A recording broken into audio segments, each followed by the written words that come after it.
Vice President and I are very pleased to welcome you to our press conference. We'll now report on the outcome of today's meeting of the Governing Council, which was also attended by the Commission Vice President, Mr. Rehn. Based on our regular economic and monetary analysis, we decided to cut the key ECB interest rates by 25 basis points. Inflationary pressure over the policy-relevant horizon has been dampened further as some of the previously identified downside risks to the euro area growth outlook have materialized. Consistent with this picture, the underlying pace of monetary expansion remains subdued. Inflationary expectations for the euro area economy continue to be firmly anchored, in line with our aim of maintaining inflation rates below but close to 2% over the medium term. At the same time, economic growth in the euro area continues to remain weak, with heightened uncertainty weighing on confidence and sentiment. We have implemented both standard and non-standard monetary policy measures. This combination of measures has supported the transmission of our monetary policy. All our non-standard monetary policy measures are temporary in nature, and we maintain our full capacity to ensure medium-term price stability by acting in a firm and timely manner.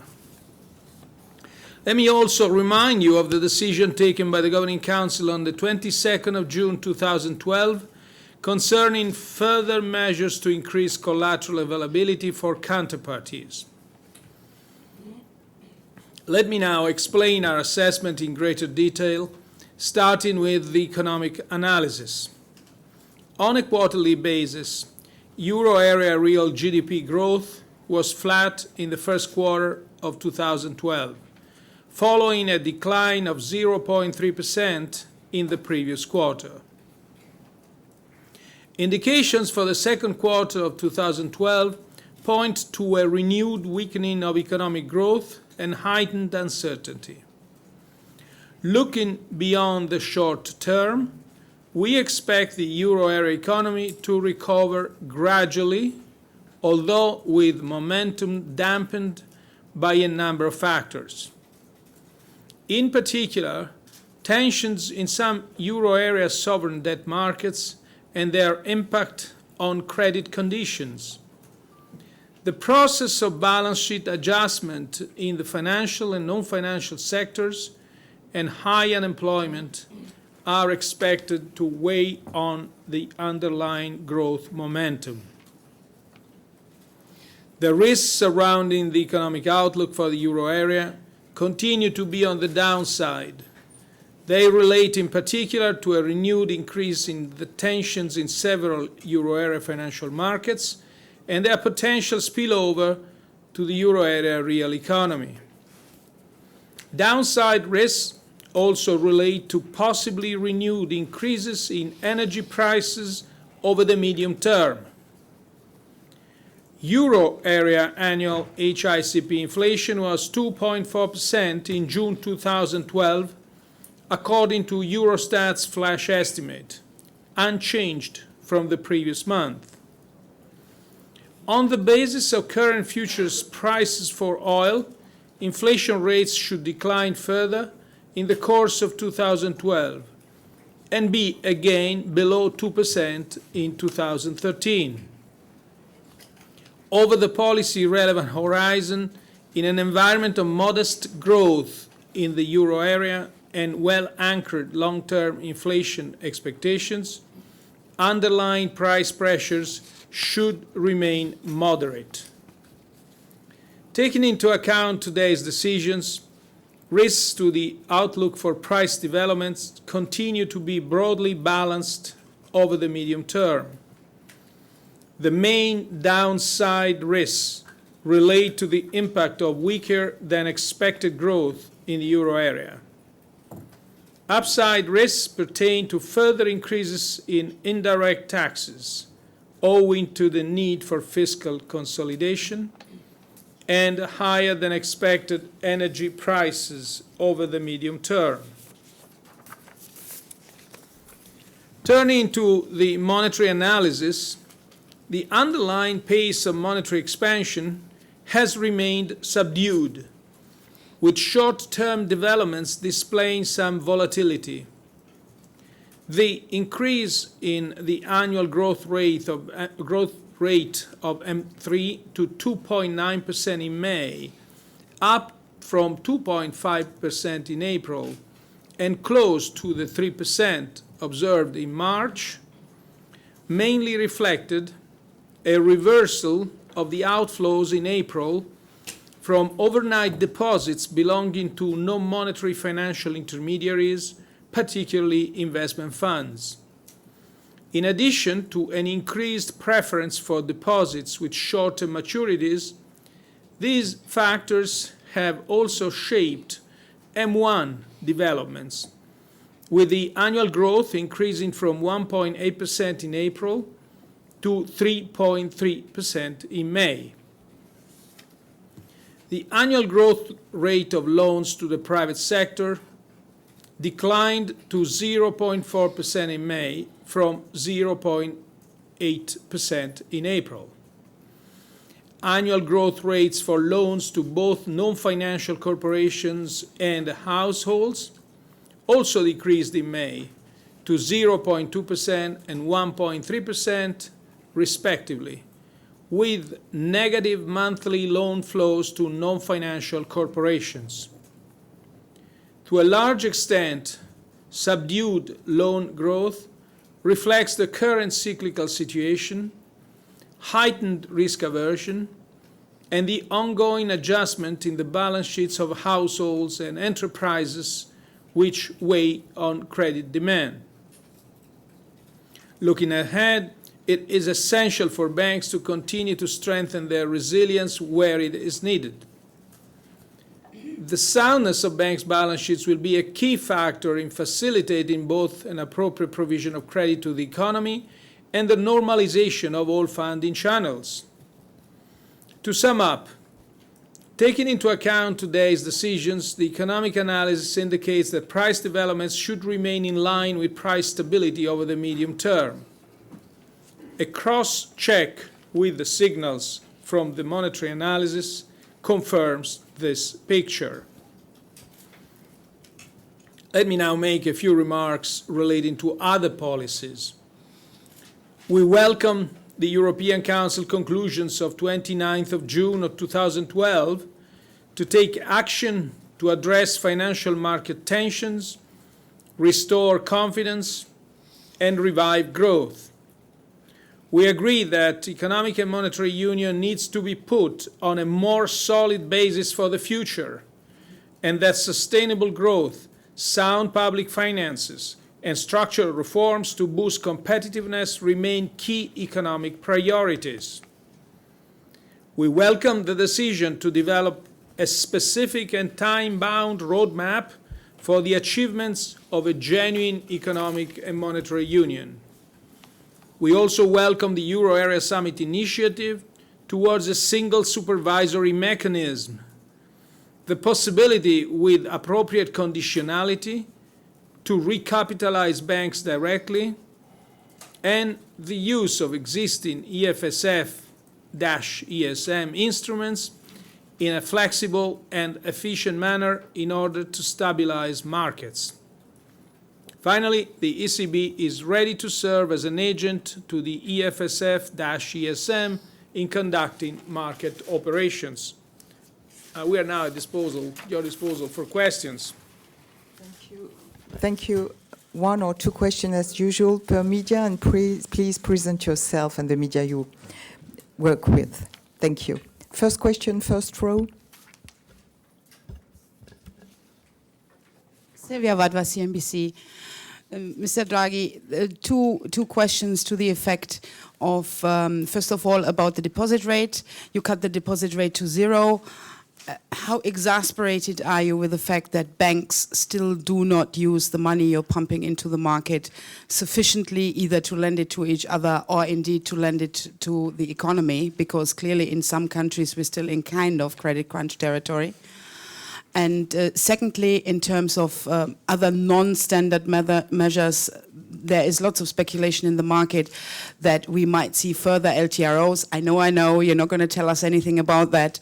But how temporary is temporary in terms of some of the measures that we've seen? Thank you. Well, I'm sorry, I can't answer the second question because we always said that our non-standard measures are temporary and we don't want to pre-commit about future decisions. On the first question is really, we've dealt with now several times. The first question is we need time to see this. The size and the complexity of these two LTROs is such that we cannot expect to see immediate action, and especially as far as the transmission of the LTROs into higher credit flows. But certainly now a few months have passed and we see that credit flows are actually weak and remain weak. Several observations. One is that, as I said many times, there are at least three sets of reasons why banks may not lend. One is risk aversion, the other one is lack of capital, and the third is lack of funding. We have removed only the third, not the other two. The second reason is that this lack of transmission between the LTROs and further enhancement in credit flows is not the same in all countries. You have countries like France where credit flows actually continue to be moderately sustainable. And you have other countries where credit flows are actually decreasing, which leads us to think that the transmission mechanism is also linked with national factors that have to do with the way banks lend, special contracts, contractual arrangements of different countries. But there is a third consideration, and that is that credit is led now predominantly by demand. And if demand is weak, you wouldn't expect a strong credit growth. Thank you. Thank you. Next question, the second row, please. Yeah. Thank you, Mr. Draghi. Gabby Teasing, Bloomberg News. Last month, you told us that price signals were not particularly effective in the current environment. Can you tell us a bit about what changed and about the debate on the Governing Council about this? And my second question is, China also cut rates today, and we had further stimulus from the Bank of England. We were just kind of wondering about, how much coordination there was involved. Was there any sort of contact between you and the People's Bank of China and the Bank of England? Thank you very much. Now, to the first question, in a highly fragmented economy, as the euro area is, certainly price changes have a more limited effect than selective quantity changes. However, in this case, the lowering of the short-term rate and the contemporaneous lowering of the rate on the deposit facility has several effects. One is the immediate effects on pricing of 1 trillion of LTRO that's being given. The second one is a lowering of pricing of ILA. The third effect has to do more with the expectations of the expectations generated by by having brought to zero the rate on the deposit facility. Expectations of further easing of monetary policy in case price stability considerations were to warrant it. And this by itself has a positive effect, a stimulus effect. But there is one fourth reason, actually, that when we were discussing it a month ago, we couldn't say that we had the same picture for the whole of the euro area as we have it today. And especially, we see now a weakening of basically of growth in the whole of euro area, including the country or the countries that had not experienced that before. So that, in a sense, now we can genuinely say that this measure is addressed to the whole of the euro area, and is not addressed to specific countries. These are the main reasons, and the reason why this signal, this price signal, has a more powerful effect than estimated before is obviously also the fact it's been accompanied by a reduction in the rate on the deposit facility. On coordination, no, there wasn't any, I would say, coordination that went beyond the normal exchange of views on the state of the business cycle, on the state of the economy, and on the state of global demand. Thank you. Your neighbor, please. Your neighbor, please, on the same row. Yeah. Mr. Draghi, Chris Cermak with Market News International. In June, when the last staff economic forecasts were released, there was a caveat that some of the more recent data, which has reflected lower growth and possibly inflation, was not included in that. I'm wondering whether those economic forecasts have been updated, at least internally, to reflect that lower growth and possibly inflation path. And in particular, whether the HICP inflation for next year, which was at a midpoint of about 1.6%, whether that was also possibly reduced, and if that, for you, signals a possible deflationary risk already emerging. What we said is basically the downside risks are materializing for the economic outlook. And this would dampen price behavior in the short and medium term. We now see that the objective of having an inflation rate for the whole of euro area close to 2% or even below 2% will take place, will be in 2013, and perhaps even before then. But don't ask me exactly the date and the day and the time when this will happen. So right now we are pretty safe in saying what I said in the introductory statement, namely that that on the basis of current futures price for oil, inflation rates should decline further in the course of 2012 and be again below 2% in 2013. Now, deflation. Let's define what is deflation. Deflation is a protracted and generalized fall in the price level, so that it would, so protracted and so strong and so generalized that it would disanchor inflationary expectations. It means that has to be generalized to countries and across products and sectors. And we see no sign of this in any country. But as I would say, as something to keep in mind for the future, we will always have to be careful in distinguishing movements in the price level and inflation rate from movements in relative price adjustments. So we can see some prices falling, but that is actually part of a good rebalancing of the situation within the euro area. Thank you. Third row, please. The first one, yeah. Thank you. Hello, Mr. Draghi. Mark Jones from Reuters. You quite rightly pointed out that we've got a divergence in the Eurozone in terms of bank lending. So, I mean, is there anything you can do to prevent this credit crunch that seems to be emerging in places like Italy and Spain? And the second question is also on the EFSF and the ESM fund. We know that if it does come to a situation where Spain does need extra aid, that it will probably cover it. But what happens if Italy also needs aid? What happens if everybody needs it? It's a big question. But on the first question, generally speaking, the idea that the ECB could channel funds via the banking lending channel to a specific category of firms or households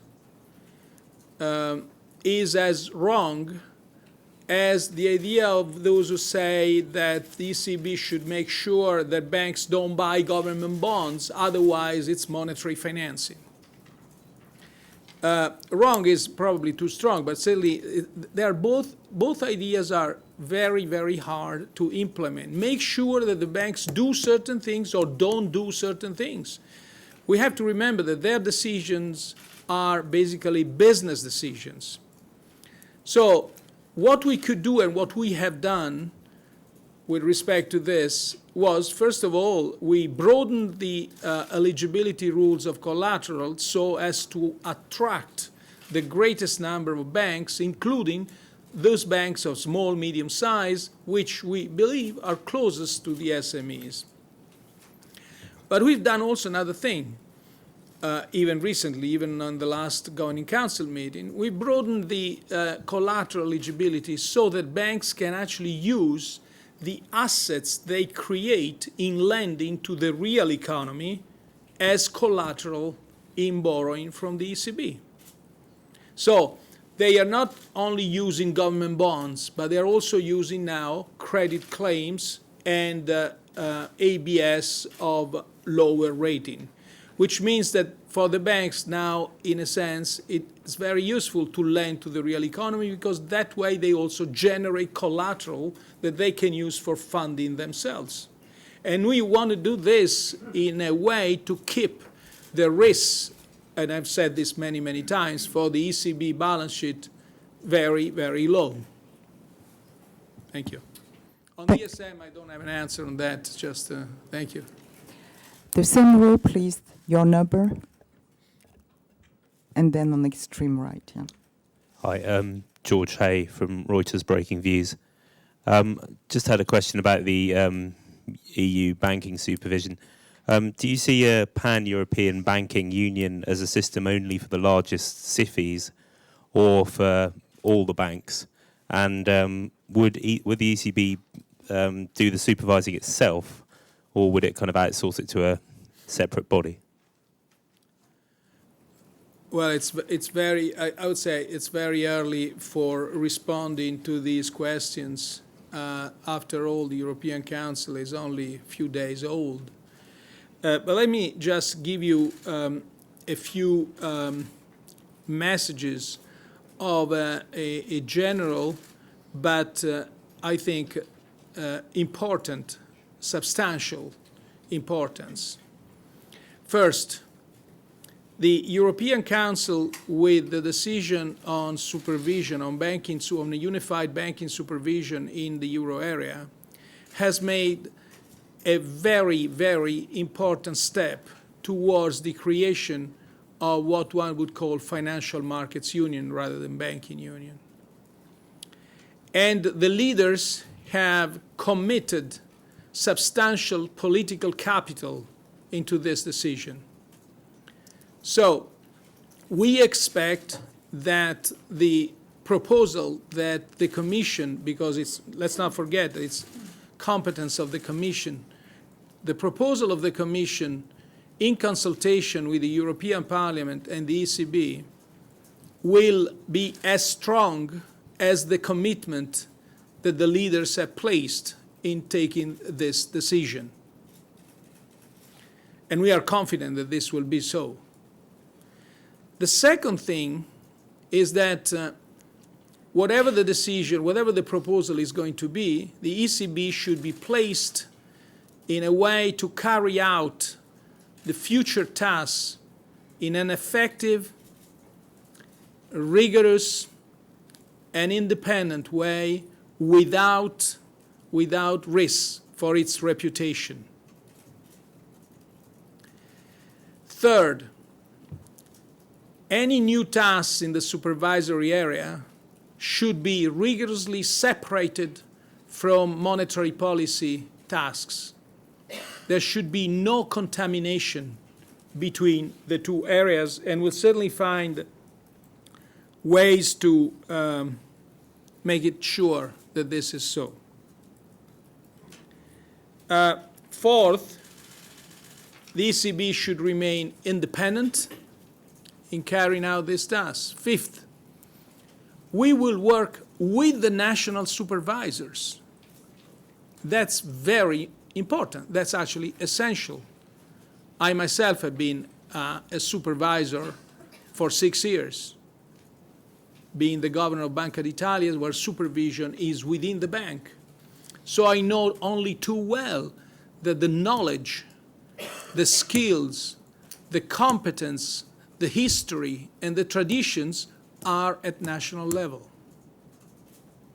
So we plan to make full use of this fortunate situation. And finally, there is an issue which is in a sense more, it's in a sense broader. New tasks will imply a higher level of democratic accountability. And the Governing Council and myself have discussed, we started discussions today, but we are basically all unanimous about the principles that I've just stated, all of them, but certainly, especially this last point, we stand ready to higher standards of democratic accountability as they will be asked to us by the people, by the citizens of Europe, and especially of the euro area. Yes, please. On the right-hand side, the same row, Brian Blackstone. Yeah, please. Brian Blackstone with the Wall Street Journal. I wanted to get back to the question about the ESM. You mentioned before that you welcomed the fact that it was more flexible, more efficient. Do you think it's big enough for the tasks that it's being asked to do, from bank recapitalization to buying bonds in the secondary market? And a related question, there's been an idea out there for a couple of years that maybe the ECB could play a role in increasing the firepower of the ESM by giving it a bank license. Would you be open to this, or would you rule it out as one of the legal tricks that you've warned about in the past that circumvent the spirit of the treaty? Thank you. Yeah. Well, let me respond about how big is it, how big is enough, really. We know what we have, and so we have to make it do. And frankly, right now, I think the ESM and the EFSF with the new modalities are enough, are adequate to cope with the risks, that with the contingencies that we can envisage now.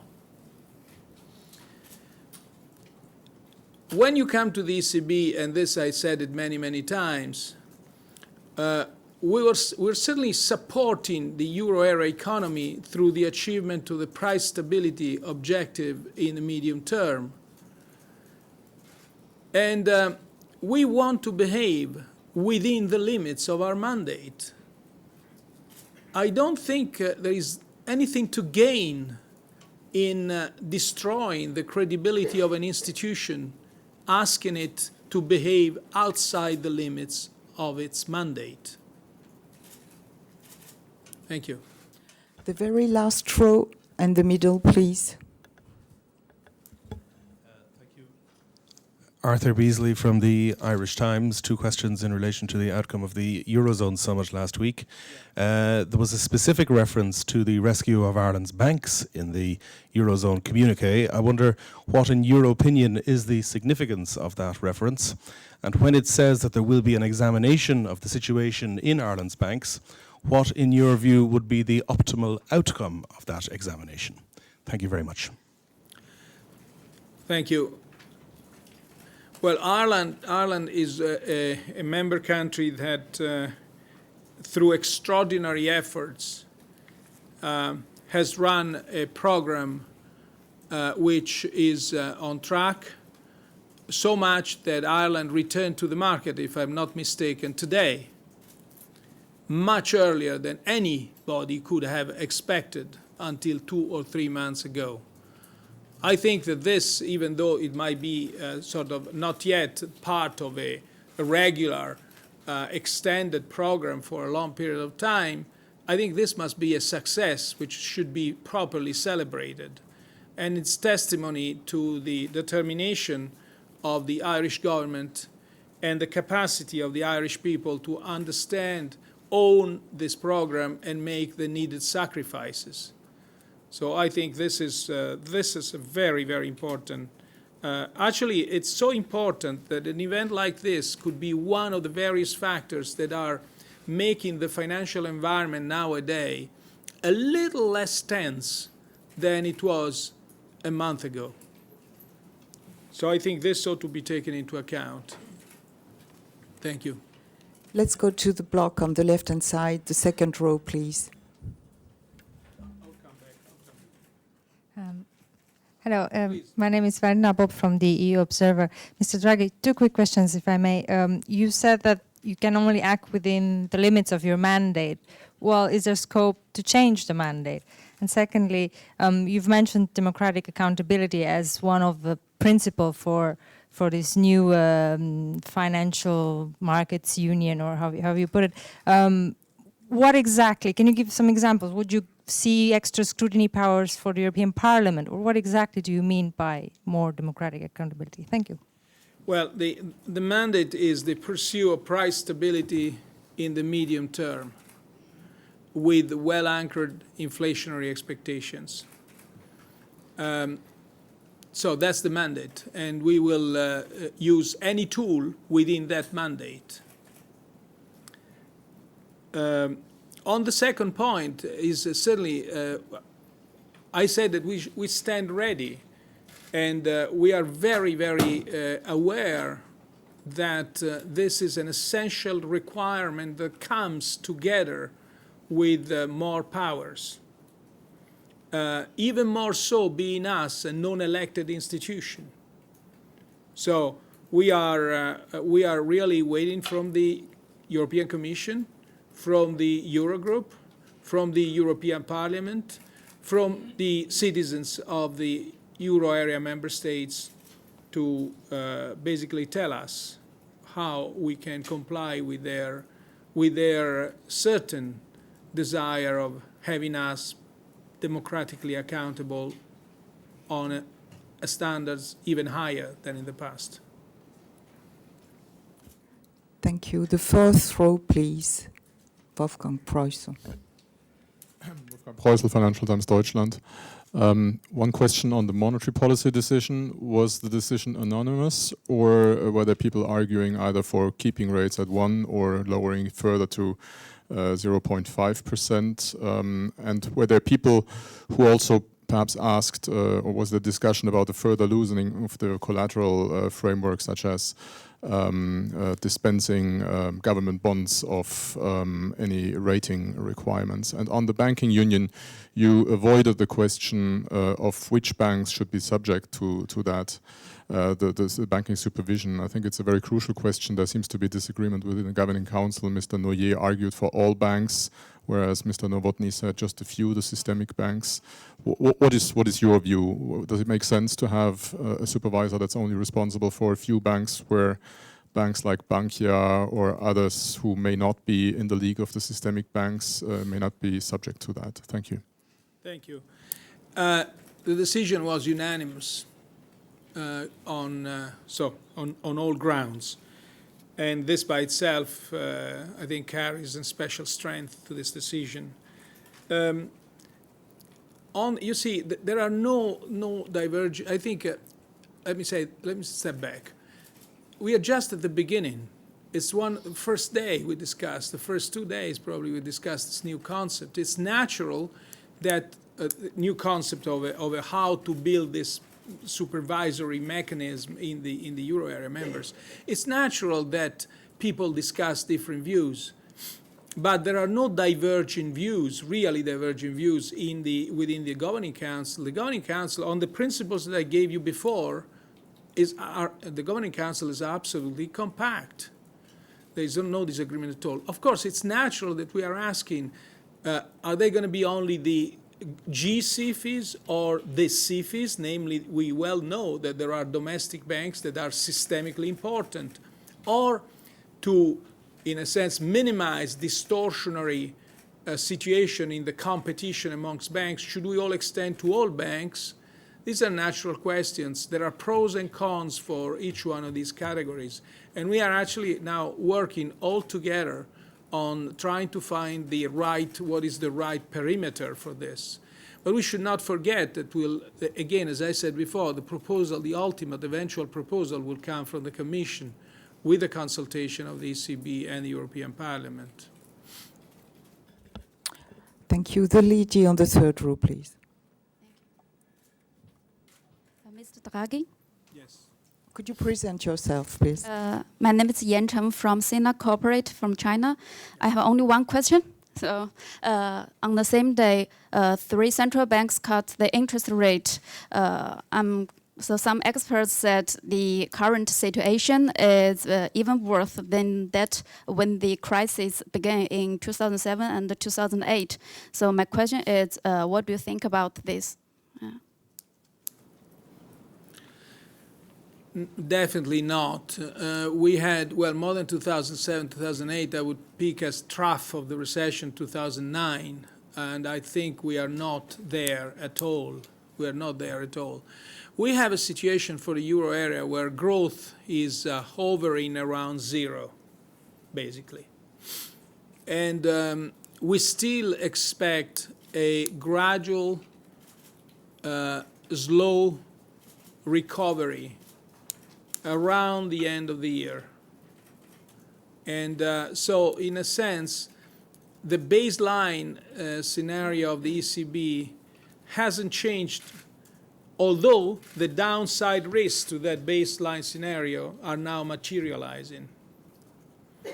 And now I can I should prevent you, because I know the next question is, where does this recovery come from? So you asked your question before, so you're not going to ask this question, but I'm sure that one of your colleagues will certainly do so. So the answer is basically, we should not forget that nominal rates are very, very low. Real rates are negative.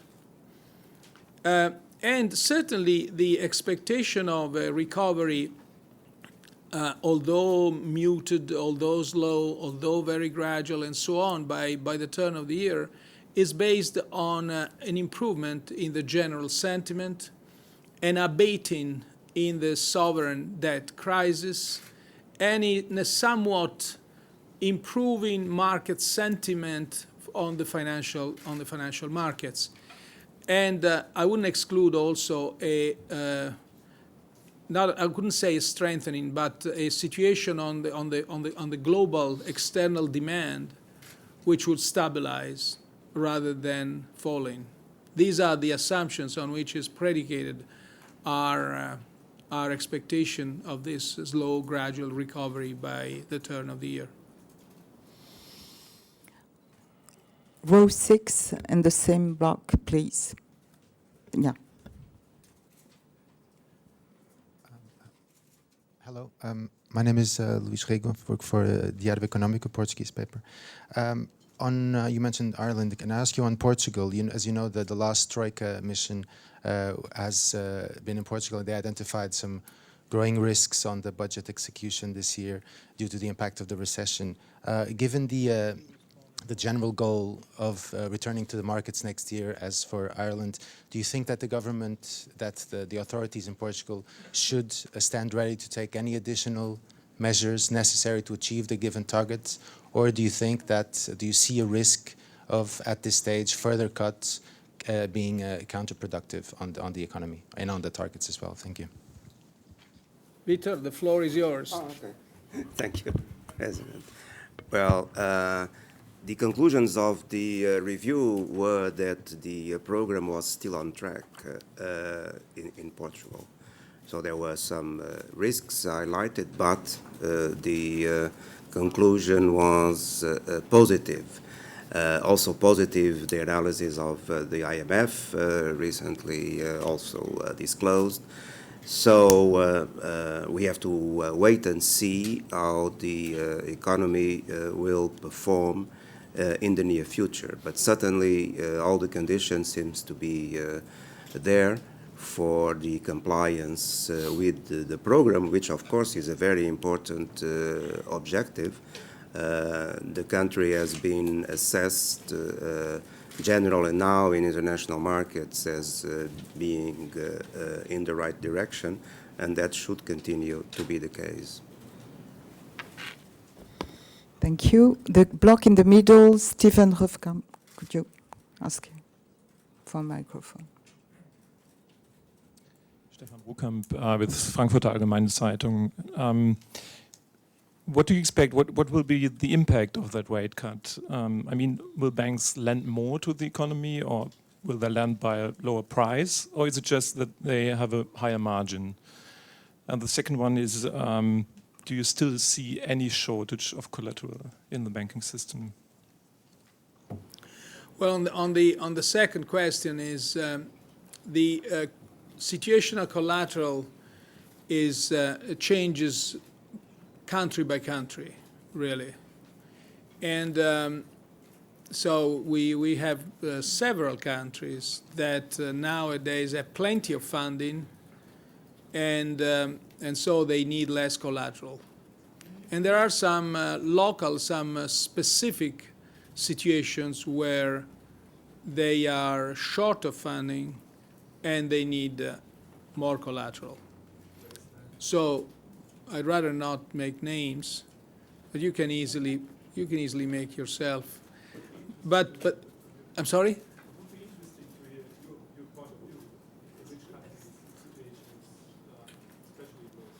Well, you can see where the strains, the funding strains are in Europe, and especially, I think, in one country, and then you can imagine that they need collateral. However, and so that's why also we have to, in a sense, in this you see, in a normally functioning euro area, when a bank is short of funding, they simply borrow from other banks. But in a highly fragmented situation, when a bank is short of funding, they only have to go to the ECB. And if the bank is solvent, the ECB stands ready to provide all the liquidity they need. That's important. We should not forget. I've been saying this on and on and on since the beginning. The ECB is providing liquidity, will keep all liquidity lines alive to solvent banks. Of course, the collateral they give should be acceptable and should not increase the risks of the balance sheets of the ECB. And that's what we've done so far. Your doubts, but that's what we've done so far. But you had a second question too. Sorry?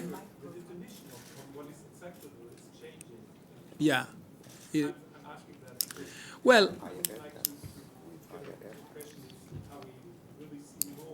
we have taken this decision on June 22nd, and we don't pre-commit, but at the same time, we think that the collateral framework will have to be, in a sense, revisited.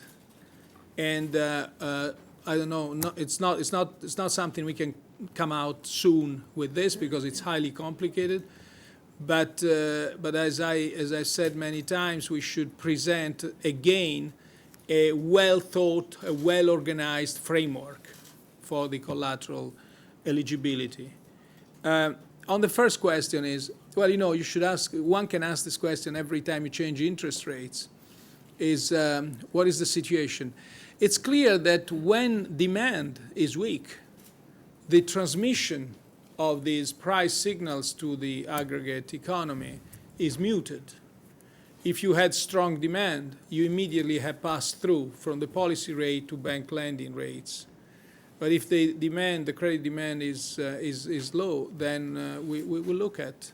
But it certainly is a signal that it's encouraging. It should make entrepreneurs think that their investment decisions, trade-offs are now improved, are now better. So this is ceteris paribus. Of course, if the risk premium is high, then this will be less effective. If it's low, it will be more effective. But I think this is a question that actually one should ask every time changes interest rates. And unfortunately, the answer is that very much of this depends on demand for credit. Thank you. Thank you. Your two neighbors, please. Hello, Michael Steen from the Financial Times. Two questions. Cutting the deposit rate to 0%. Could you talk us through the risks that you discussed on that, and how do you make sure that you're not sowing the seeds of the next bubble?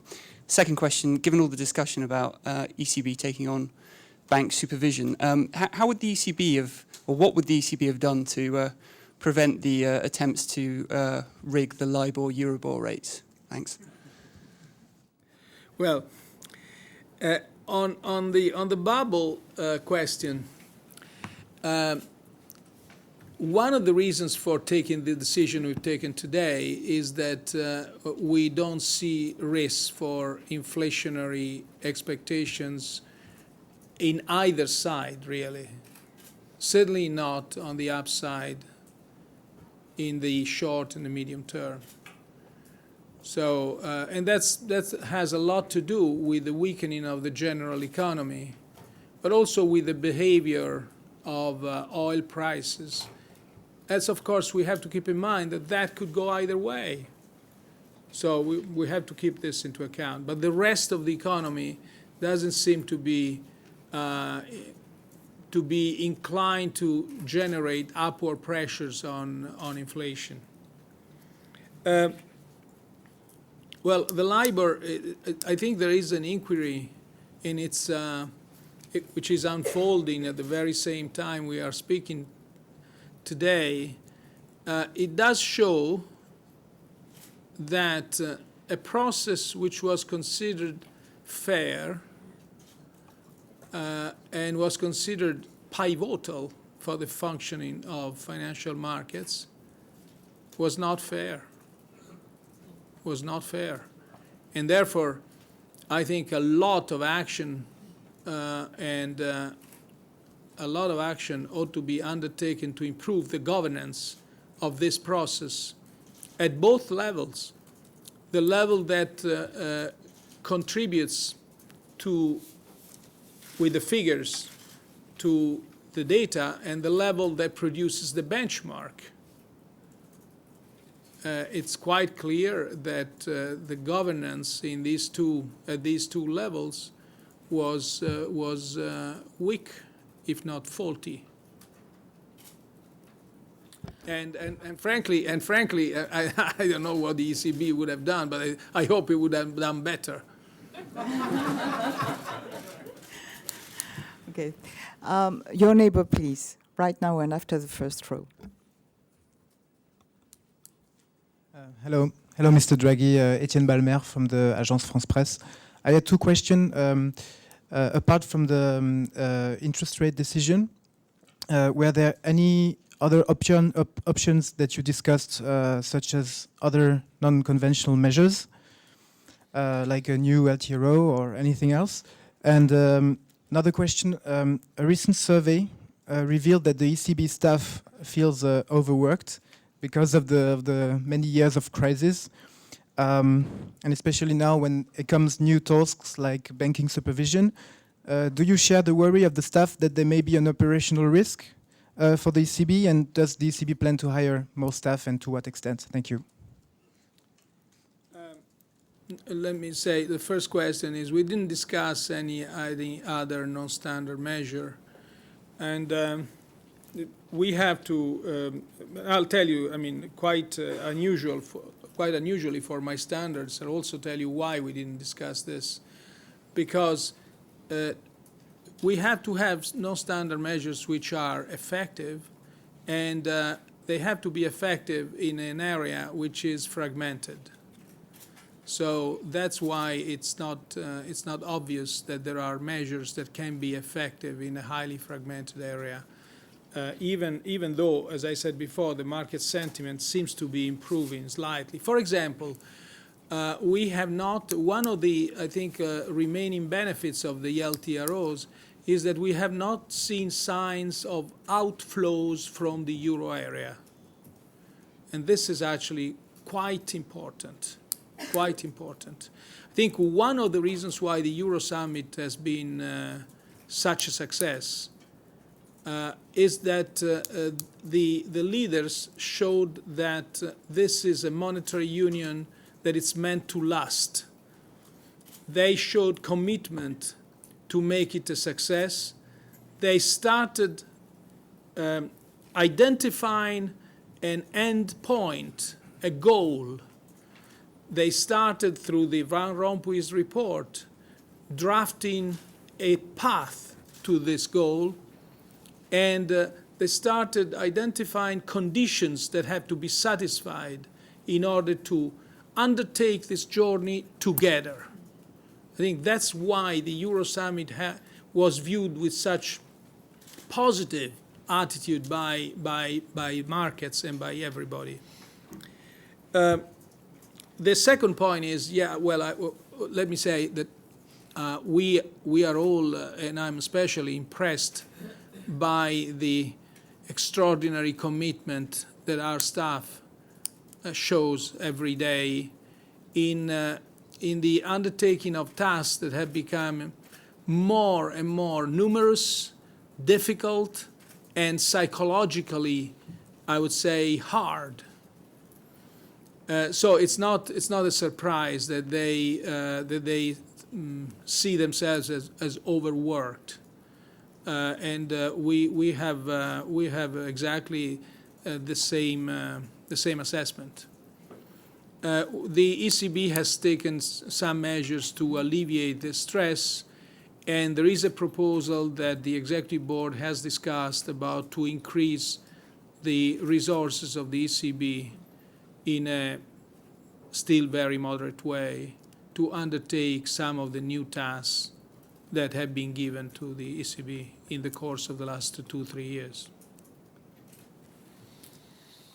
Let's go to the first row, please.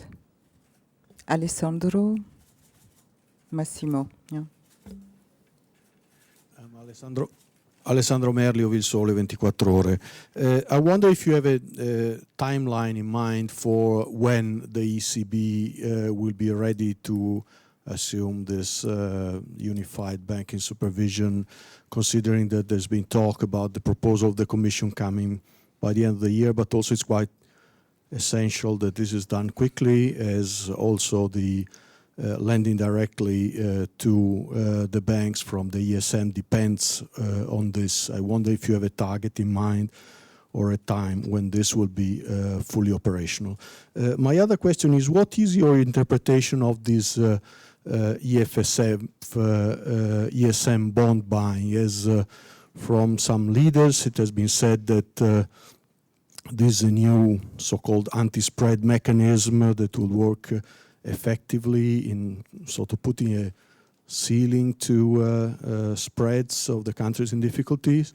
And some other leaders have said that nothing has really changed from the agreements that were reached last year. I wonder, what's your view on that? On the first point, we don't have a date here because, as I said, it's the final proposal is a Commission proposal in consultation with ECB and with the European Parliament.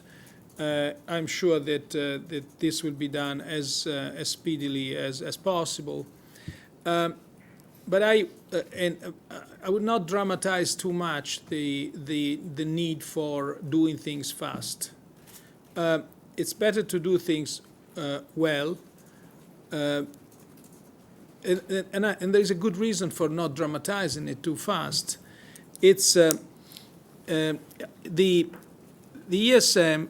It's been said that this supervisory proposal and the eventual agreement with it should come very soon, because in this way the ESM could recapitalize directly banks.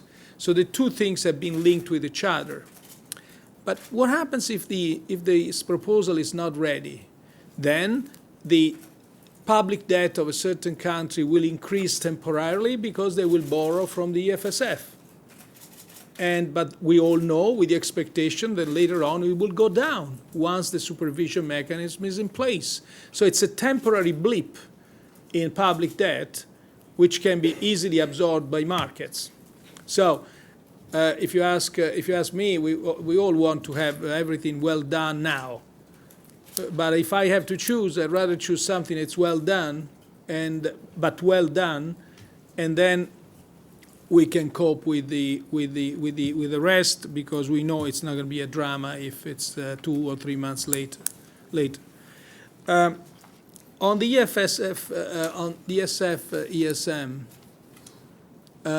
the agreement of the European summit was that the purchases on the secondary market would be, the purchases on the markets would be acted in a flexible and effective way. This was the agreement. We should not forget, and some of the statements tended to forget, that everything, the ESM recapitalization, the stepping in of the ESF or the ESM in the primary or the secondary market, everything is subject to conditionality. Okay, there is nothing without conditionality. Conditionality is what gives credibility to these measures. Thank you. Marika Di Feo, and then we'll take the 2 last questions afterwards. Okay. Marika, first row. So, Marika De Feo, Corriere della Sera. Mr. President, the labor reform has passed through in Italy. Do you have a comment? Are you happy with that? First, and among the effects of lowering the deposits rate to 0, is also, do you see also a possible effect of accelerating the restitution of LTROs from banks within 1 year and not 3 years, from some countries, not from others? Well, on the first question, I have no comments really. On the second, it's very, it's difficult to foresee what banks' behavior could do. I don't expect, frankly, banks' behavior to change dramatically in any way. They would be, to just trying to elaborate on what you said, banks could have an incentive to return what they had in the deposit facility earlier, if they were sure that under say the majority of the situations they would not need that liquidity anytime soon. At the same time, it's clear that now it's a little more expensive for them. But let's not forget that they're also paying less on the LTRO exposure. So they get less on the deposit, but they pay less on the other side. So how this is going to affect their business decisions or their convenience decisions, it's very hard to predict. Yes, on the same row, the right-hand side, yeah. Financial Times, Alphaville. Is the Council concerned about the impact of negative carry via negative yields for bonds and such, especially for non-banks? And does the Council not think that a negative deposit rate could be risky? And if so, does that mean that the Council rules out negative rates?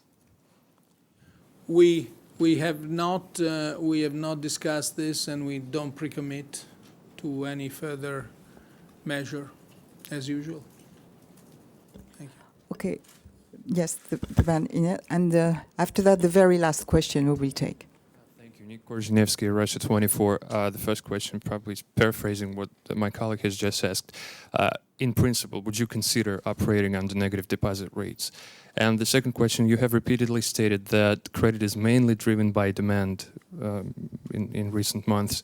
Does that mean that the ECB is operating close to or under liquidity trap? Thanks. No, we don't think we are in that situation. And frankly, on the other part of your question and your colleague's question, I would say that at this point in time, we are not really, I would say, elaborate, or we are not we're not elaborating on various non-standard situations in which we may find ourselves. So at this point in time, we are not actually thinking about that. Thank you. Okay, the last question, the lady here in this block. The International Herald Tribune. A question, do you think, is there any concern on the Council that the ECB is now running low on policy options, and if there is not an improvement as expected or hoped, that there will be a necessity of turning to some more unconventional measures? Thank you. Well, I mean, no, there is not such a feeling that we are running low on policy options. We still have all our artillery ready to contain inflationary risk, to pursue the objective of price stability. Oh, let me say one thing. When I say pursue the objective of price stability, I mean in both sides, in both directions. We still have, as I was saying, all our tools to continue to pursue our objectives within our mandate. And as I said before, I don't think I want to elaborate on further non-standard measures at this point in time. Sorry, can I clarify an earlier comment? Because I'm getting a lot of emails from market participants. Okay. It's the last one.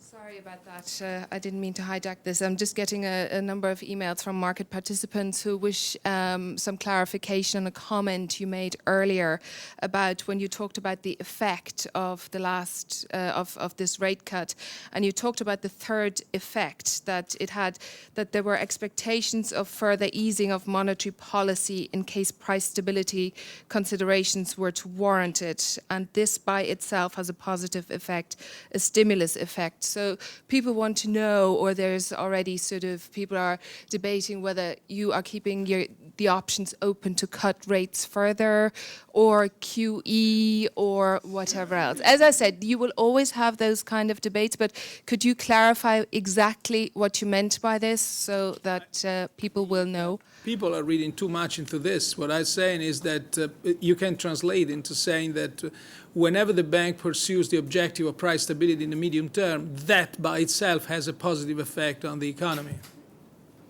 Thank you. Thank you. Thank you. Thank you for your attention.